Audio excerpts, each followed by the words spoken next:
What are some facts that can actually save someone's life? If people stumble for no reason and sound drunk but haven't had alcohol, ask them to smile. If it looks weird / one side is drooping, get them to a hospital ASAP. High chance it is a stroke. Plus people of every age can have a stroke.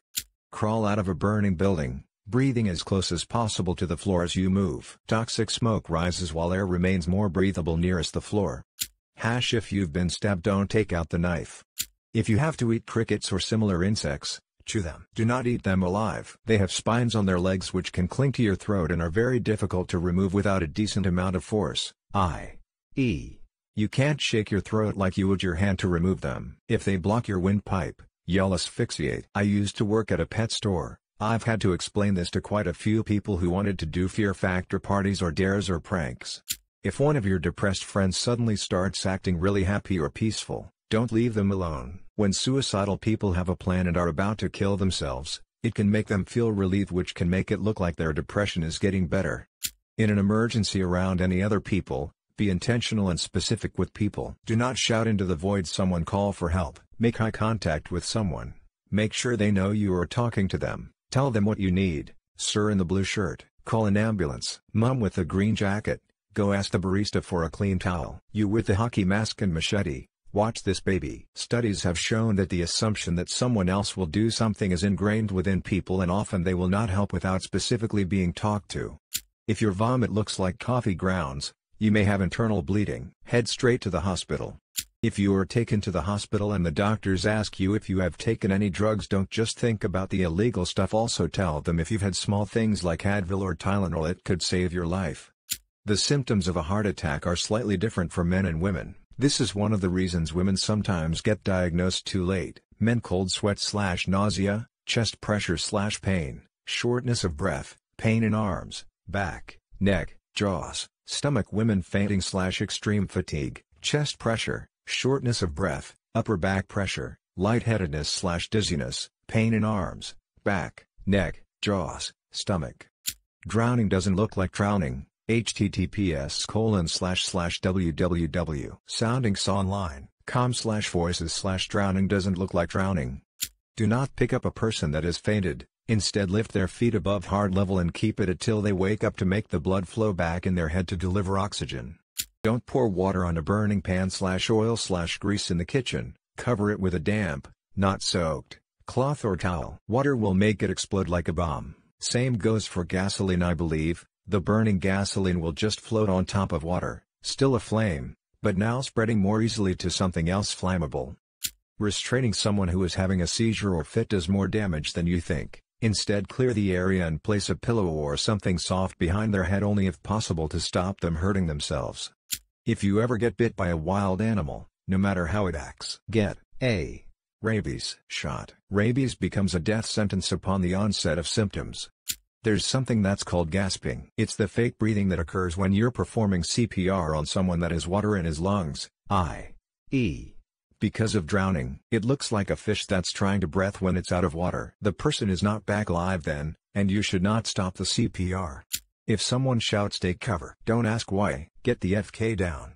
This is a two-parter. I live in the Midwest and am shocked at how many people think that the Great Lakes don't have rip currents. So my first is that, yes, the Great Lakes have rip currents. Second, to get out of a rip current, swim parallel to the shore until you are sure the current has let you go. Don't fight to swim towards shore. You will tire yourself out. I know this second fact is something pretty widely known, but if there are a lot of people think lakes don't have rip currents, they may not have paid it any mind either. If you are stranded in the desert, do not drink the water in a cactus. It will induce vomiting, which will dehydrate and kill you faster.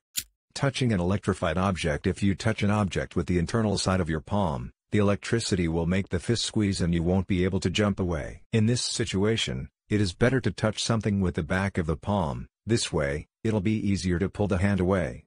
Never trust that a fire has been properly extinguished. Have a plan to monitor that area for hours after you've seen the last ember. Update: hey, thanks for the Silver Plus awards. The headrest on car seats can typically be removed, and the little metal bars that connect the seat to the headrest can be used to break the car's glass windows in the case of being trapped in the car due to an accident or any other situation that results in being trapped.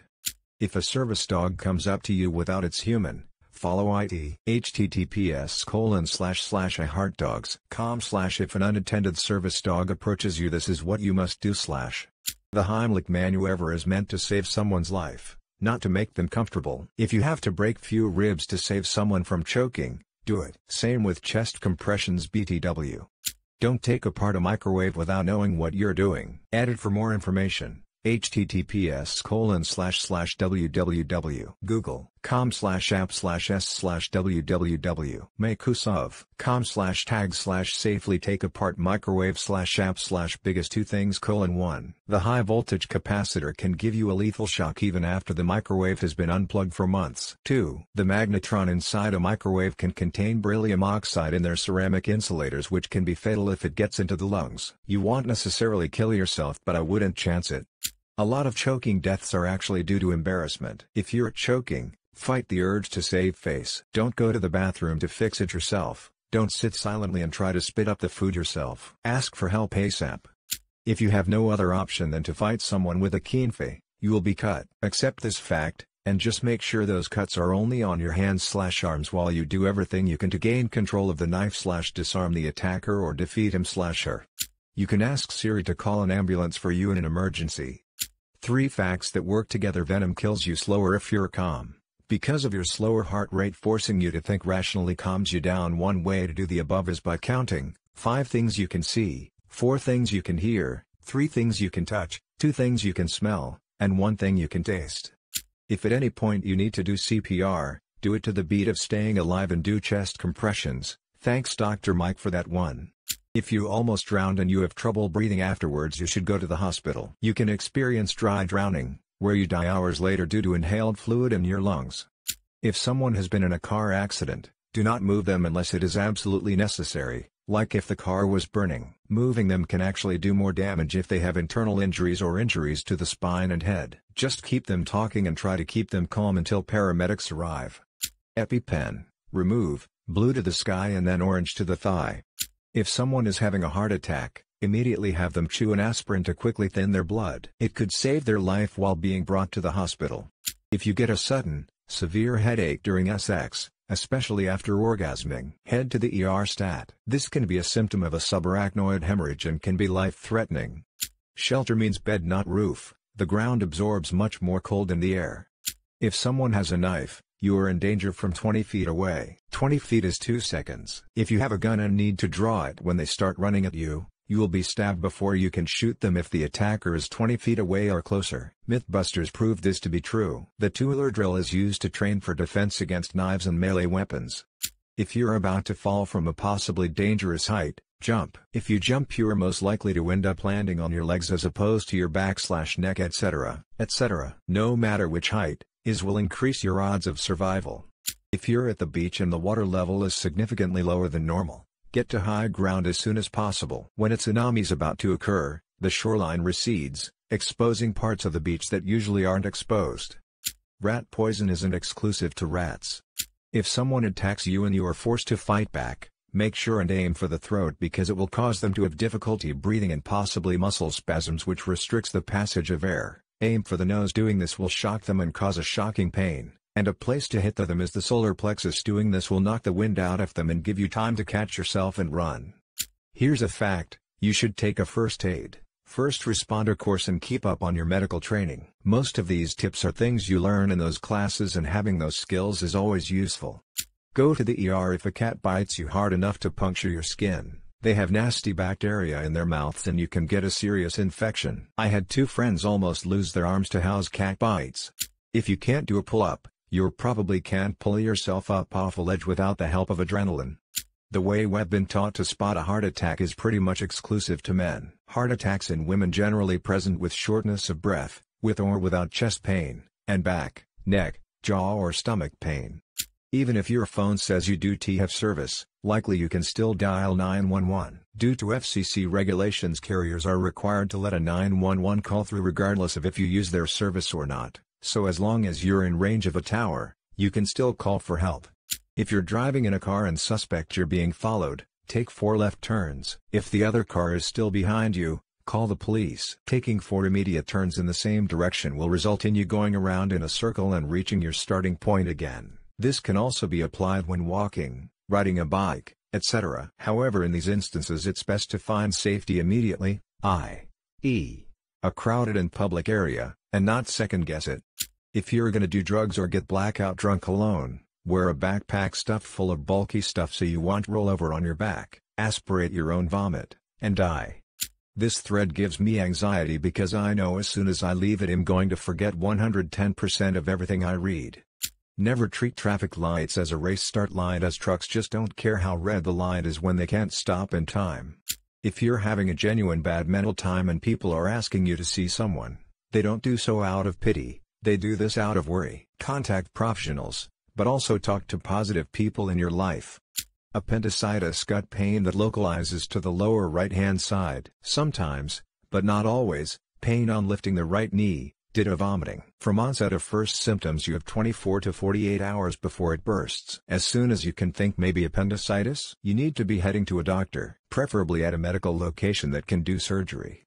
If you have a grease fire on your stove, do not try to put it out with water or move the pan, it can spread the flames even more. If you can, turn off the heat source. You can put it out by smothering it with a lid, dumping salt or baking soda on it, or use a fire extinguisher if necessary.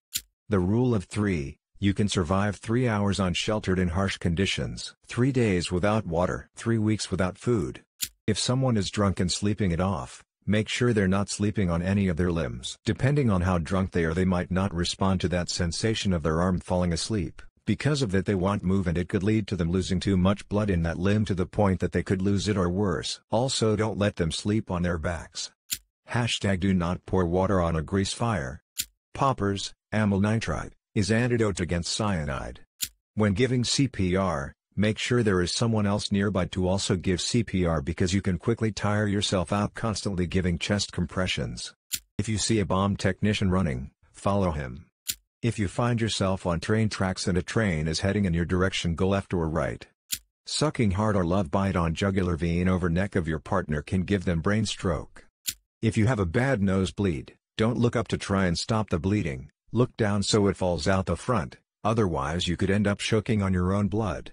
Fact I've used to save someone's life: learn recovery position in the case of seizures or other medical emergencies to prevent someone from drowning in their own vomit. Facts that have saved my life: do not run to the bathroom if you are choking. I didn't want to cause a scene in the middle of a restaurant as a kid and I would have died alone in the bathroom if someone didn't follow me. Make a fucking scene.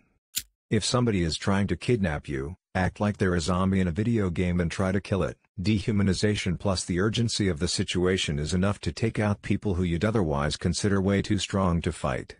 Here's a few. You cannot suck venom out of a snake bite. Piss is not drinkable. It's waste for a reason. If you've been in extreme heat or cold, do not take a hot or cold shower, whatever is opposite, until you warm/cool yourself inside because the sudden change can put you in shock. Back to snake bites. Use a tourniquet for as long as you can, but if you put too tight you can kill the leg/arm and it'll have to be amputated. Don't drink unfiltered and non-boiled water from lakes or rivers. Even if it's crystal clear, you'll end up getting parasite or worse. One symptom of diabetes is your urine attracting ants and seeing them crawling in and around the toilet. It's gross, but it makes sense. Don't swallow a bunch of dried chia seeds and then drink some water. Suckers absorb a lot of water and could clog your throat.